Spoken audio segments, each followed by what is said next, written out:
Hello folks, today we're going to look at assignment number 4, question 4. In this particular example, we got two different alternatives that have different lifespans, but we wanted to analyze them on a present worth analysis.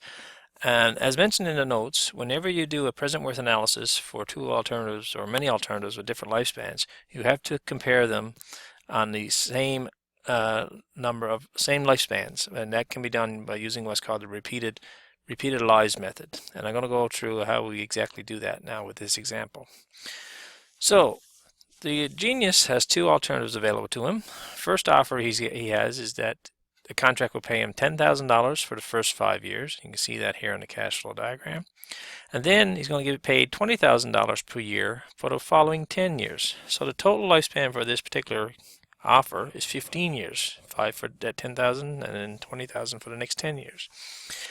So we want to do a present worth analysis of this annuity combination, and we would do it using the following formula. So P1, we're calling this, is 10,000 times, if we want to find present given annuity, for 9% and 5 years. So we're finding the present worth of this first 5-year annuity here, plus 20,000 given P given A factor again, find the present worth given an annuity for 9% for the following 10 years. Now when I do that calculation here, this part here, that gives me the present worth in year 5.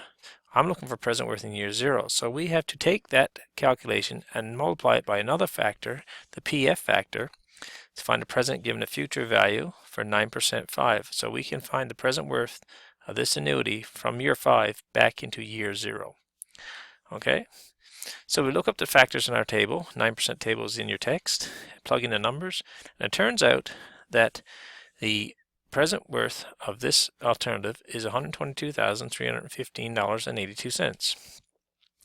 Okay, I'll get to the repeated lives part in a second. So let's go to the alternative number 2. In this alternative, the offer is that he will receive 10 payments, starting with $10,000 at the end of the first year, and then those payments will increase by $3,000 each year thereafter for a total of 10 years.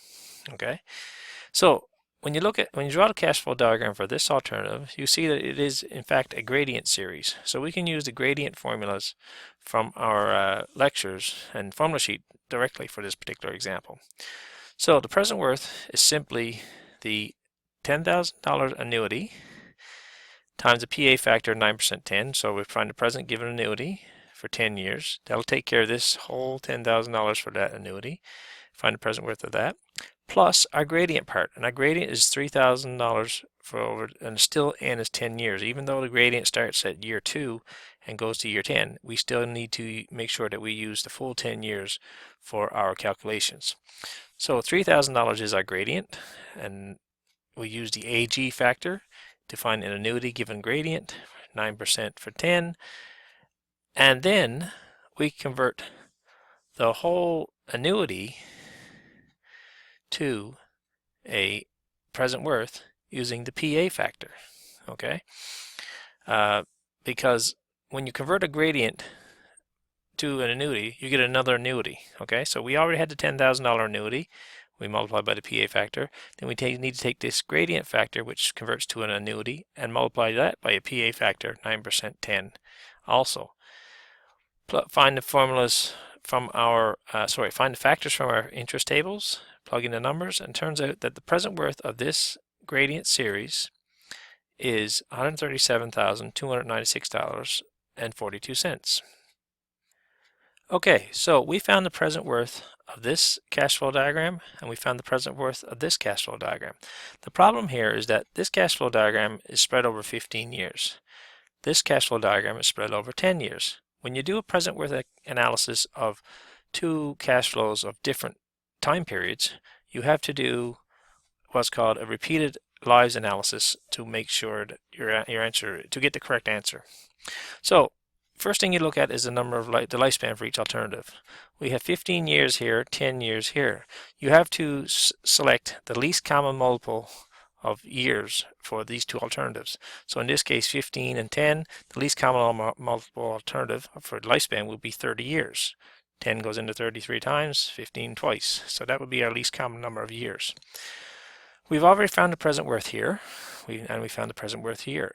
So you draw another couple cash flow diagrams. First, you take your present worth from the first cash flow, and we already calculated that to be $122,315.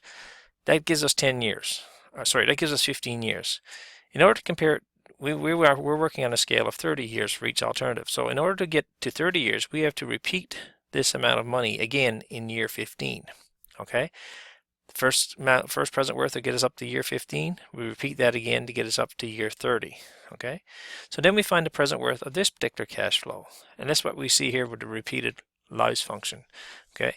We got the 122,350 present worth is 122,315.82 plus this 122,000 times the PF factor, 9% 15, because we want to find the present worth of this future amount, bring it back to year 0, add it to our present worth that we calculated earlier, and we get a total present worth for option number 1 of $155,896.41. So that's alternative number 1. Alternative number 2, we calculated the present worth to be $137,000 and so dollars. But again, we need to spread this out over 30 years for our common lifespan. So we have 137 here. We need this lifespan is 10 years, so we need to repeat it twice to get us up to 30 years. So after 10 years, we repeat that amount again.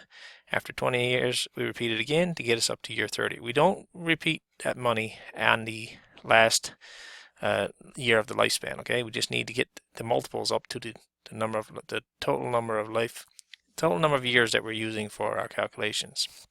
So then we calculate the present worth of this cash flow diagram. So it's simply a matter of converting these future amounts back to a present amount in year 0. So we have $137,296 at year 0 plus this amount here converted to a present amount using given future 9% 10, and then 10 years because this is in year 10, and then another $137,296 PF factor 9% for 20 years. We look up those factors, plug them into our calculation.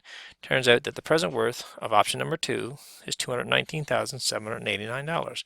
Now what we've done is we've compared these two alternatives with different lifespans on the same time scale by using the repeated lives approach. After we completed our repeated lives approach, we see that option number 1 is worth $155,000. Option number 2 is worth $219,000. Option number 2 is more profitable than option number 1. So we would go with option number 2 in this particular example. Okay? So the main point I want to get out of this one is that when you have two alternatives with different lifespans and you're doing a present worth calculation, you always have to use a repeated life approach. If you go ahead and just calculate the present worth of this cash flow, calculate the present worth of that cash flow, and say that was your final answer, this one is better than that one, you've only completed half the calculation, okay? And you will only receive half the marks on any exam question like that. You have to use this repeated lives approach for any present worth calculations. Annual worth calculations, it doesn't matter. You don't need to do the repeated lives. You only do the repeated lives approach for the present worth calculations. Hope that makes sense. Thanks. Bye-bye.